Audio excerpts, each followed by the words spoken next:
আমার কাছে মনে হয় বাংলার যেকোনো সময়ের ৫৩ বছরের মধ্যে অত্যন্ত শান্ত, সুশৃঙ্খল এবং সম্ভাবনাময় একটি অবস্থার মধ্যে আছে। আওয়ামী লীগ বিপদে পড়েছে, পালাচ্ছে। সেই সঙ্গে যদি আওয়ামী লীগের নেতা হিসেবে হিন্দু পালায় এবং সে আঘাতগ্রস্ত হয়, তখন সে হিন্দু হয়ে যাচ্ছে। বিজেপি তার ভোট করার জন্যে হিন্দু কার্ডটা খেলছে। ভারত আমাদের হোটেলে জায়গা দেয় না। ভারত আমাদের চিকিৎসা দিবে না। ভারত আমাদের অ্যা কি বলে ভিসা দিবে না। তো তার বিনিময়ে যদি কেউ ভারতীয় পণ্য বর্জন করতে থাকে, মিস্টার গান্ধী তো সে রাস্তা দেখিয়েছে। তো আমরা তো এই ক্ষেত্রে মিস্টার রিজভী এবং মিস্টার গান্ধীর মধ্যে না এক ধরনের সাদৃশ্যতা দেখতে পাচ্ছি। জামাত তো কন্ট্রোলপন্থী রাজনৈতিক দল না। একটি ধর্মীয়চিত্তের দল, তারা ইলেকশন করে। তার থেকে কন্ট্রোলপন্থী হচ্ছে বিজেপি। তো বিজেপিকে যদি ভারতবাসী অ্যাকসেপ্ট করে নির্বাচনের মধ্য দিয়ে, তো মুসলিম ঘরানার একটি রাজনৈতিক দল যদি এখনো ক্ষমতায় যায়নি, তাকে আপনার কট্টরপন্থী বা জঙ্গি হিসাবে, তো এটা ঠিক হবে না। আচ্ছা। মমতা ব্যানার্জি কখনো বাংলাদেশের পক্ষে বলেছে এরকম কোনো ঘটনা নাই। তিস্তার পানি সেন্ট্রাল গভর্নমেন্ট আপনাদের দিতে চেয়েছে কংগ্রেস, উনি বন্ধ করেছিলেন। হিন্দু এবং মুসলিম যে মানে পারস্পরিক যে দ্বন্দ্বের কথা বলা হচ্ছে, আমার কাছে মনে হয় না যে এটা সত্য।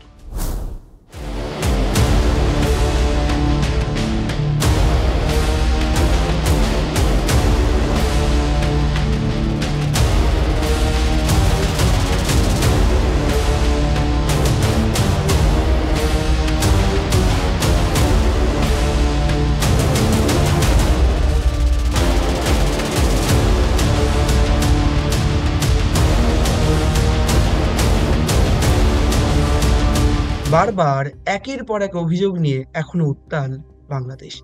তার মধ্যেই রয়েছে বিভিন্ন রাজনৈতিক দল।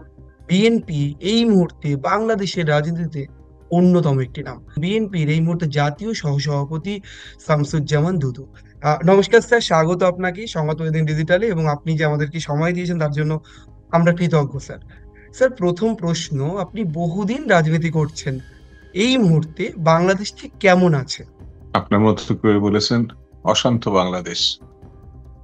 আমার কাছে মনে হয় বাংলার যেকোনো সময়ের ৫৩ বছরের মধ্যে অত্যন্ত শান্ত, সুশৃঙ্খল এবং সম্ভাবনাময় একটি অবস্থার মধ্যে আছে। আমি এই কারণে ভালো আছি যে গত প্রায় ১৭-১৮ বছর এই দেশে একটা ফ্যাসিবাদী সরকার ছিল। সেই ফ্যাসিবাদী সরকার প্রধান ছিলেন শেখ হাসিনা, তার দল আওয়ামী লীগ। ৩টি নির্বাচন হয়েছে। ৩টি নির্বাচনে একটাও, বিশেষ করে ১৪, ১৮ এবং ২৪ বাংলাদেশের নির্বাচন ব্যবস্থা তছনছ শুধু করেনি, ধ্বংস করে দিয়েছে। নির্বাচনী সঙ্গে যারা যুক্ত ছিলেন বা প্রশাসন, নির্বাচন কমিশন সবই ছিল এক পক্ষের, অর্থাৎ সেটি শেখ হাসিনা, আওয়ামী লীগ এবং সরকারের। সেখানে কোনো বিরোধী দলের অস্তিত্ব ছিল না। যেমন ১৪ সালে যে নির্বাচন দেখানো হয়েছে, সেটি হচ্ছে ১৫৪ জনকে বিনা প্রতিদ্বন্দ্বিতায় নির্বাচিত বলে ঘোষণা করা হয়েছে। তো এটি বোধহয় সম্ভবত বাংলাদেশে না, সারা বিশ্বের মধ্যে একটি ঘটনা যে বিনা প্রতিদ্বন্দ্বিতায় একটি সরকার তৈরি হয়েছে। সেখানে বিনা প্রতিদ্বন্দ্বিতায় বাংলাদেশের নির্বাচন শেখ মুজিবও করতে পারে নাই, বেগম খালেদা জিয়াও করতে পারে নাই। সকল বিরোধী দলকে তখন জেলখানায় নেওয়া হয়েছিল। আমি নিজেও জেলে ছিলাম প্রায় ১ বছর। হিন্দুরা সংখ্যালঘু নিরাপত্তা নিয়ে একটা প্রশ্ন উঠছে স্যার। আপনি একজন বর্ষীয়ান রাজনীতিক হিসেবে কি বলবেন? এই যে অভিযোগগুলি উঠছে ইসকন থেকে শুরু করে সংখ্যালঘু নির্যাতনের অভিযোগ, সত্যি ঠিকঠাক সবকিছু ঘটছে না, নাকি সবটা একটু রং চড়িয়ে দেখানো হচ্ছে, নাকি কোনো রকম ঘটনা সত্যি কোনো অভিযোগ নেই? ৯৮ ভাগ এটি রং চড়ানো, কল্পনাপ্রসূত। আমার বয়স প্রায় ৭০-এর কাছাকাছি। আমি এখানে কখনো হিন্দু মুসলিম দ্বন্দ্ব, বিভেদ এবং এখন যা প্রচার করা হচ্ছে, এটা আমার কাছে দৃশ্যমান না। এটা ধরনের কথা এই অঞ্চলের মানুষ করেও না। এর অনেক মুসলমানের মতোই প্রখ্যাত হিন্দু ভাইও আছেন, যারা মুক্তিযুদ্ধে শহীদ শুধু হননি, বীরত্বপূর্ণ ভূমিকা রেখেছে। এই দেশে কিছু কিছু ঘটনা থাকতে পারে না, আমি অস্বীকার করি না। সেটি হচ্ছে আওয়ামী লীগের প্রতি, যাদেরকে বলা হয় সংখ্যালঘু, বিএনপি এটা মনে করে না এই দেশে কোনো সংখ্যালঘু নাই। যেমন মুসলিম ক্ষমতা, তেমনি হিন্দু, বৌদ্ধ, খ্রিস্টান সবারই দেশ, এখানে সংখ্যালঘু বলে কিছু নাই। তো হিন্দুদের একটা পছন্দ থাকতে পারে, মুসলমানের একটা পছন্দ থাকতে পারে। হিন্দুরা আওয়ামী লীগের প্রতি বেশি আহ, পছন্দ ছিল, কিন্তু তার অর্থ এই নয় যে বিএনপির সঙ্গে তারা নাই। আমি কেন এই কথাটা বলছি, আওয়ামী লীগের সঙ্গে যারা গেছে তারা তো আওয়ামী লীগের রাজনীতি করে। আওয়ামী লীগ বিপদে পড়েছে, পালাচ্ছে, সেই সঙ্গে যদি আওয়ামী লীগের নেতা হিসেবে হিন্দু পালায় এবং সে আঘাতগ্রস্ত হয়, তখন সে হিন্দু হয়ে যাচ্ছে। সে তো হিন্দু হিসেবে মার খায়নি, আওয়ামী লীগের হিসেবে মার খাইছে। আমার দেশে যেভাবে প্রচার হচ্ছে সেটা আমাদের কাছে মনে হয়েছে বিজেপি তার ভোট করার জন্য হিন্দু কার্ডটা খেলছে। এতে খুব বেশি লাভবান ভারতে মানে হবে তারা, এটা আমার কাছে মনে হয় না। এই কারণে যে এটা ডিজিটাল জামানা, ইচ্ছা করলে মানুষ পরস্পরকে দেখতে পারে, পরস্পরটা খুব দ্রুতই জানতে পারে। সেই জন্য এই উস্কানির মধ্যে কিছু হয়তো ক্ষতি হবে মানুষের বা আমার দেশে বা ওই দেশে, কিন্তু আলটিমেট মিথ্যাটা মিথ্যা হিসাবে চিহ্নিত হবে। এই দেশের জনগণের সঙ্গে ভারতীয় জনগণের কোনো ভিন্নতা আছে এটা আমি মনে করি না। তারা বন্ধু, আবহমান কাল থেকে বন্ধু, এখনো আছে, আগামীতেও থাকবে। কিন্তু সরকার হিসাবে যেটা ইন্ডিয়ার সরকার আছে, আমাদের এখানকার সরকার আছে, তাদের ভিতরে কিছু ভিন্নতা থাকতে পারে। সেই ভিন্নতা ওখানকার আমি মনে করি ওটা একটা হিন্দুত্ববাদী একটি সরকার, এটা জাতীয়তাবাদী কোনো সরকার না। আর এখানে তো একটা টেম্পোরারি গভর্নমেন্ট, এটা হচ্ছে সাময়িকভাবে, এটা ইলেকশনের মধ্যে দিয়ে এই সরকারটা পার হয়ে যাবে। এটা তো বিএনপি সরকার বলাও ঠিক হবে না। আপনি একজন শীর্ষস্থানীয় নেতা, এই মুহূর্তে দাঁড়িয়ে বাংলাদেশে যে পরিস্থিতি তৈরি হয়েছে বা হয়নি সেটা বিতর্কিত, আপনারা কি নির্বাচনই চাইছেন? এবং সেই নির্বাচনে যদি শেখ হাসিনার দল বা শেখ হাসিনা সেখানে পার্টিসিপেট করে, সেই নির্বাচনে আসে, আপনারা ঠিক বিষয়টিকে কিভাবে দেখছেন? নির্বাচন চাইছেন, খুব সত্তর কোনো নির্বাচন হোক এবং সরকার, নতুন সরকার, স্থায়ী সরকার আসুক, বিএনপির অবস্থান কি? নিশ্চিতভাবে বলতে পারি যে এই সরকার একটি ভালো নির্বাচন করবে, এই বিশ্বাসটা আমাদের আছে। সরকার একটা প্রস্তুতিমূলক আহ, মানে অবস্থান নিতে চাচ্ছে বা সময় নিতে চাচ্ছে, অর্থাৎ সুসংগঠিত একটি, যেহেতু 16 বছর একটি ঘটনা গেছে আমাদের দেশে, সেই জন্য সে একটু সময় নিতে চাচ্ছে। আমরা বলেছি সেটা যৌক্তিক সময়ের মধ্যে নির্বাচন করা উচিত। দ্বিতীয় প্রশ্ন, যে শেখ হাসিনা এবং তার দল এখন তো মুখ্যত ভারতে আছে। শেখ হাসিনা আছে দিল্লিতে, আর বড় অংশ তাদের মন্ত্রী, এমপি বা তাদের অনুসারীর লোকজন হয় কলকাতা বা পার্শ্ববর্তী কোনো আহ, দেশগুলোতে আছে। এটা আমরা পত্রপত্রিকা দেখতে পাচ্ছি, এমনকি লন্ডনেও গেছে, আমেরিকাও গেছে। তো তারা ইলেকশন করবে কি করবে না, তাদের সেটা সিদ্ধান্ত নিতে হবে। তারা দিল্লি বসে ইলেকশন করবে, না কলকাতায় বসে, না আমেরিকায় বসে, না লন্ডনে বসে, এই দায়িত্ব কেউ নিবে না। দল হিসাবে আওয়ামী লীগ এবং তারা আদৌ আছে কিনা এটাও তাদেরকে প্রমাণ করতে হবে। শেখ হাসিনা বারবার দাবি করতেন তিনি হিম্মত আলী, মুজিব কন্যা। এই শব্দটা খুব এখানে হচ্ছে, মুজিব কন্যা কখনো পালায় না, কিন্তু এমন ভাবে পালিয়েছে যে মনে হয়েছে যে এই দেশের সব থেকে ভীতু এবং ওকে তো কাপুরুষ বলা যাবে না, কাপুরুষ কন্যা, কন্যা, কাপুরুষ তো বলা যাবে না, কন্যা। এরকম ভাবে কেউ পালাতে পারে, শেখ হাসিনা এর পালানো না দেখলে, আমার মৃত্যু যদি তার আগে হতো, তাহলে একটা এই ধরনের বাঙালি মানে হতে পারে, আমি চিন্তা করতে পারি। এত বড় ফ্যাসিস্ট এই দক্ষিণ পূর্ব এশিয়ায় আর জন্মলাভ করছে কিনা আমার সন্দেহ আছে। বিএনপি একটি রাজনৈতিক দল, কিন্তু তা সত্ত্বেও বিভিন্ন জায়গাতে ভিডিও ভাইরাল হচ্ছে, বলা হচ্ছে কলকাতা দখল করে নেবো, ভারতের সঙ্গে একটা রণংদেহী মনোভাব তৈরি হচ্ছে। এবং আপনার দলের একজন নেতা, সম্ভবত রুহুল কবির রিজভী, তিনি নানান মন্তব্য করছেন, এবং সেই মন্তব্যগুলো ভারতবর্ষে এবং ভারতের যে সঙ্গে যে বাংলাদেশের সম্পর্কের কথা আপনি বলছেন, বন্ধুত্বপূর্ণ সম্পর্কের কথা বারবার আপনি বললেন, সেই সম্পর্ককে খানিকটা হ্যাম্পার করছে না স্যার? আপনি দলের একজন নেতৃস্থানীয় মানুষ হিসেবে, এই রুহুল যিনি বলছেন আপনার দলের নেতা, যার কথা, রিজভী এগুলোকে কিভাবে দেখছেন আপনারা? রিয়েল কবি রিজভী ভারত দখল করে নিবে এই ধরনের কোনো মন্তব্য করেছে আমার জানা নাই। না, দখল করবেন বলেননি, শাড়ি সাবেক পুড়িয়ে ছাত্র দেওয়ার কথা নেতা। বলেছেন। হ্যাঁ, মানে বলেছেন বাংলা বিহার উড়িষ্যা আমাদের দাও, চট্টগ্রাম হ্যাঁ, ভেঙে আমরা দিয়েছি।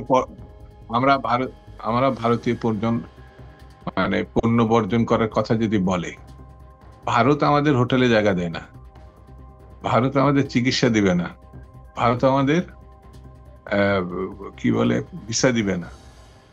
তো তার বিনিময়ে যদি কেউ ভারতীয় পণ্য বর্জন করতে থাকে, মিস্টার গান্ধী তো সে রাস্তা দেখিয়েছেন। মিস্টার গান্ধী তো এক সময় আহ, ব্রিটিশদের বিরুদ্ধে আন্দোলন করতে গিয়ে ব্রিটিশ পণ্য বর্জন শুধু করেননি, আগুনও ধরিয়ে দিয়েছে।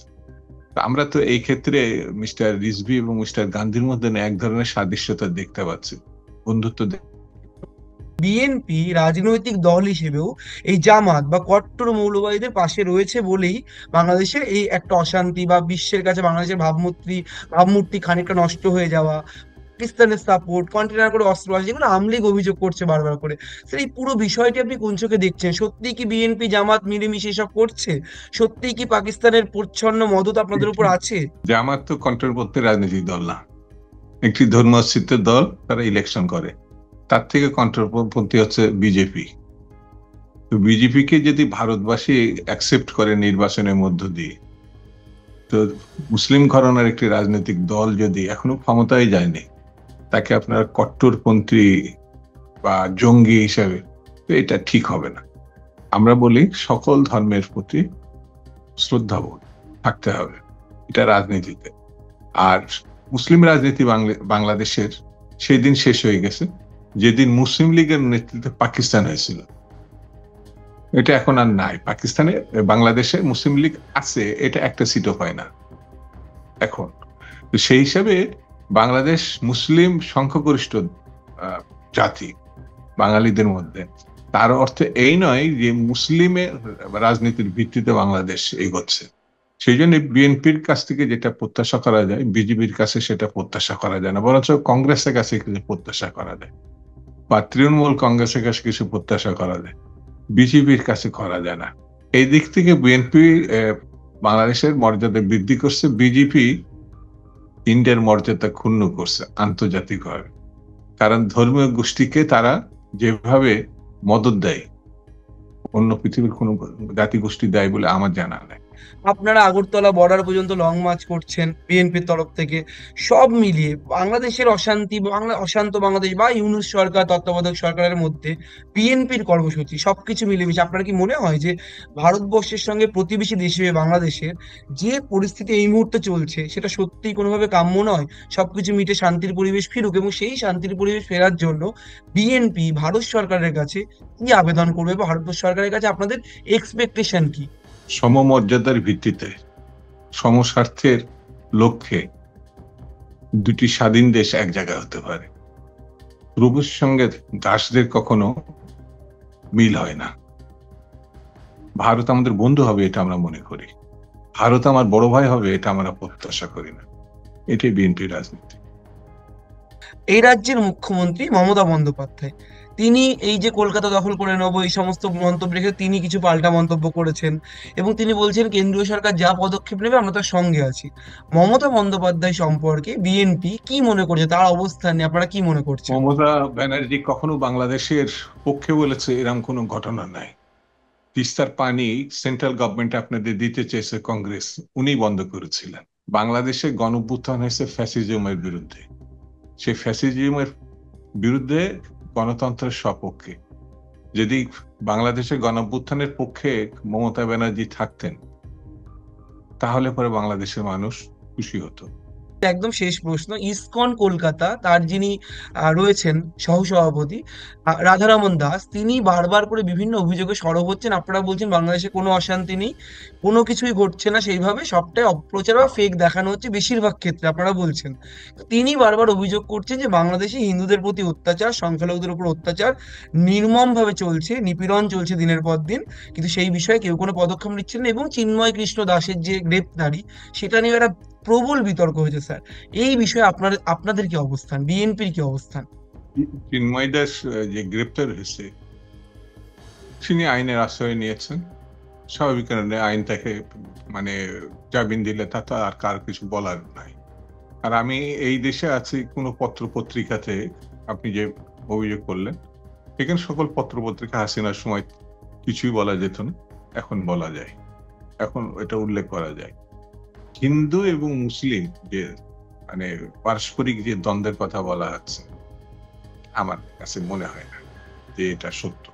বরঞ্চ এটাকে ইস্যু করে ২ দেশের মানে শত বৎসর, হাজার বছরের যে ভাব, বন্ধুত্ব, মিলন সেটাকে প্রশ্নবিদ্ধ করা হচ্ছে। আমাদের সঙ্গে ছিলেন বিএনপির ভাইস চেয়ারম্যান শামসুজ্জামান দুদু। তিনি দুদে রাজনীতিক, বর্ষিয়ান রাজনীতিক। তিনি বাংলাদেশের রাজনৈতিক প্রেক্ষাপটে বারবার বললেন যে যে প্রচার, যে অপপ্রচার চলছে বাংলাদেশ সংক্রান্ত বিভিন্ন বিষয়ে, তার অধিকাংশই মিথ্যা। এবং তিনি একাধিক বিষয়ে অভিযোগ করলেন যে বাংলাদেশে অশান্তির অভিযোগ বা যা উঠছে এই মুহূর্তে, সেই বিষয়ে ভারতবর্ষের যে শাসক দল রয়েছে কেন্দ্রে, বিজেপি, তাদের হিন্দু নিয়ে যে কার্ড, যে রাজনীতি, সেই বিষয়টিও জড়িত হতে পারে। স্যার, নমস্কার, আপনাকে আবার ধন্যবাদ আমাদের সঙ্গে থাকার জন্য। ভালো থাকবেন। Thank you.